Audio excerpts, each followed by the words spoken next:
Assalamualaikum Sobat Football United. Semoga sehat-sehat selalu, sehat-sehat keluarga. Gua ingin ngobrol ringan terkait dengan gaji pemain Manchester United. Tertarik gua untuk membahas ini, ngobrol ringan ya. Ini karena Marcus Rashford sudah menandatangani kontrak. Kabarnya dia mendapatkan 350.000 pounds per week, per pekan. Nah, ini gue ada daftar ya, dan menurut gue pantas Marcus Rashford. By the way, Marcus Rashford pantas mendapatkan gaji seperti itu karena melihat kontribusinya musim lalu.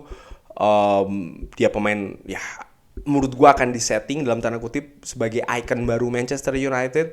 Pemain yang sejak usia 7 tahun bergabung dengan klub di akademi, dan jenjangnya juga cukup bagus, masuk ke tim utama bahkan dari zamannya Louis van Gaal. Segala ups and down-nya dia tetap bisa membawa Marcus Rashford seperti musim lalu ya, menyumbangkan 30 gol. Lalu bagaimana kehidupan di luar lapangannya juga menurut gue sangat brilian, walaupun sempat mengganggu konsentrasi di sepak bola. Tapi ya menurut gue melihat Marcus Rashford ini dalam tanda kutip sebagai sosok yang komplit saat ini bagi Manchester United untuk dijadikan pemain icon dari klub. Sudah diamankan kontrak 5 tahun jangka panjang sampai 2028, gaji akan 350.000 pounds per pekan. Nah, gue ada daftar nih. Gue ada beberapa pemain yang ingin gue bahas ya, dan menurut gue mana yang pantas sebenarnya gajinya seperti itu, mungkin ketinggian atau bahkan jadi begini, mana yang ketinggian, mana yang pas, mana yang kurang. Nah, gue ingin membahas gak banyak-banyak ya, ada beberapa pemain. Ini daftarnya, Sobat Football United bisa lihat. Oke, dimulai langsung saja dari atas ke bawah.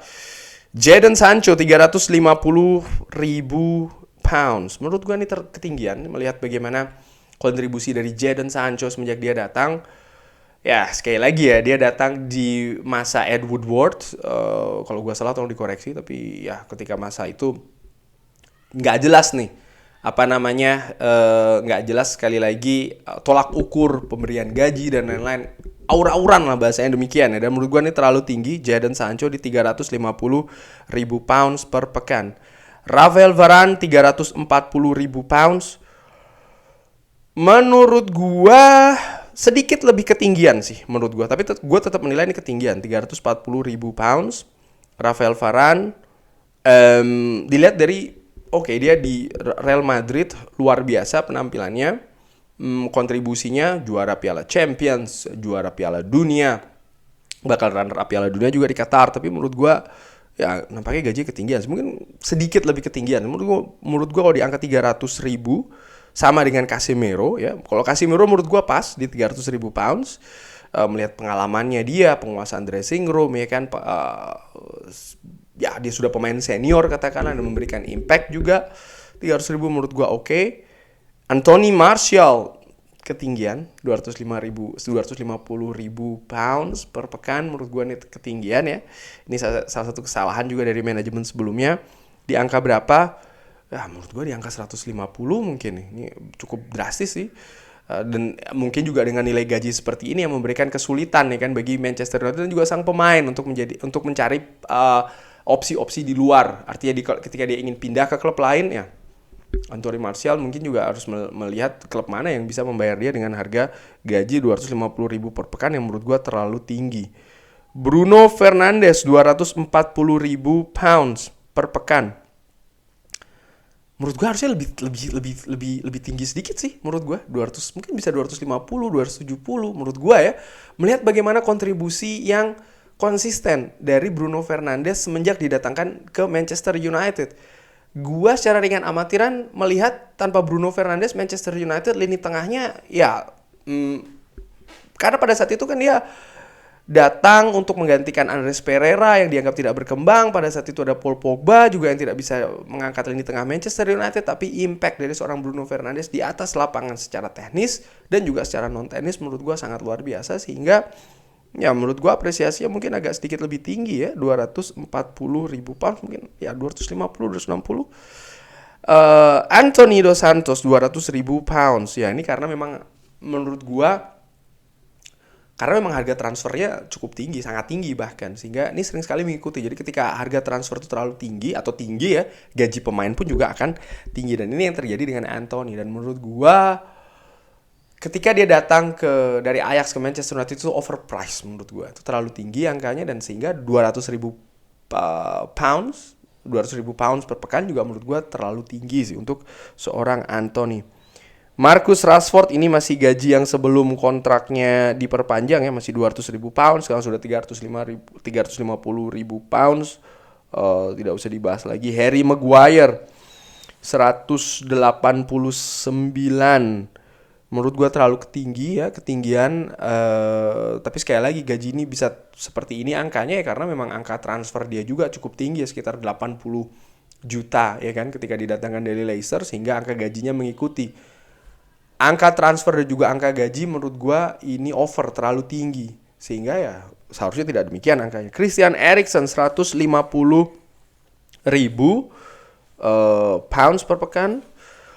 Melihat kontribusi musim lalu, Manchester United tidak punya banyak pilihan dan bagaimana Manchester United juga harus punya sesuatu yang ditawarkan ke sang pemain yang secara gratisan musim lalu. Tottenham Hotspur menawarkan juga ingin datang, Brentford pun juga berusaha untuk mempermanenkan sang pemain ya kan, tapi ya 150 ribu pounds menurut gue secara ringan amatiran sih oke ya.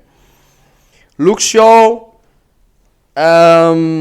ya 150 ribu pounds per pekan, atau mungkin bisa lebih tambah lagi sedikit ya karena kontribusinya pilihan utama sekarang, bahkan bisa bermain di dua posisi vital menurut gue bagi Manchester United, sehingga ya mungkin agak sedikit lebih tinggi dari 150 ribu. Fred ketinggian, langsung aja ya ketinggian. Victor Lindelof menurut gue sudah pas. Lisandro Martinez lebih tinggi lagi menurut gue ya, mungkin 150, 170, karena pemain ini juga menjadi pemain vital, sangat penting bagi lini belakang Manchester United. Masih musim pertama, betul harus menunjukkan konsistensinya, tapi bisa dipertimbangkan untuk ditambah, terutama dengan title ini sebagai pemain juara dunia ya kan. Donny van de Beek ini mungkin ya pemain terakhir yang akan gue bahas mengenai gajinya. 120 ribu menurut gue terlalu tinggi nih ya, mungkin sekitar 100 menurut gue 100 ribu pounds per pekan. Tapi pada saat itu juga sekali lagi Manchester United mendatangkan dengan situasi yang tidak jelas ya kan. Siapa yang menginginkan Donny van de Beek? Kenapa Donny van de Beek? Karena setelah dia didatangkan, Ralf Rangnick tidak memberikan tempat utama. Ole Gunnar Solskjaer pun juga demikian. Kalau memang Ole Gunnar yang menginginkan, pastinya akan dicoba ya kan. Tapi ini kan tidak demikian. Gua menilai pada saat itu Donny van de Beek datang karena memang situasi panik di manajemen. Ingin mendatangkan pemain-pemain yang memang diinginkan oleh Ole Gunnar Solskjaer. Melihat pesaing tim lain sudah mendatangkan pemain, manajemen nampaknya harus mendatangkan pemain baru. Tuntutan dari fans juga kan. Sehingga akhirnya ya dalam tanda kutip mendatangkanlah Donny van de Beek yang pada saat itu bahkan sebenarnya lebih santer ke Real Madrid, tapi akhirnya ke Manchester United. Ya 120 ribu pounds menurut gue terlalu tinggi. Tapi sekarang masa depan dari sang pemain pun juga tanda tanya. Apakah dia akan memperkuat Manchester United musim depan? Manchester United dikabarkan membuka pintu ya kan bagi tim-tim yang ingin menawar Donny van de Beek, tentu saja dengan angka yang make sense ya. Kurang lebih demikian sih kalau ingin ngobrol ringan. Jadi ada beberapa pemain yang menurut gua nilai gajinya terlalu tinggi ya. Jadon Sancho, Anthony Martial, Anthony, Harry Maguire, Fred ya, dan juga Donny van de Beek. Bagaimana menurut Sobat Football United? Ada pemain lain yang menurut Sobat Football United terlalu tinggi gajinya, atau bahkan harusnya tidak demikian, angkanya harusnya terlalu rendah, bahkan ya harus lebih mungkin ditinggikan, atau pemain yang sudah pas gajinya? Ini hanya ngobrol ringan, sekali lagi nggak ada salah, nggak ada benar ya. Dan kalau berbeda pendapatnya menurut gue it's fine, asal sopan. Terima kasih sudah menyaksikan. Jangan lupa like, subscribe. Wassalamualaikum warahmatullahi wabarakatuh.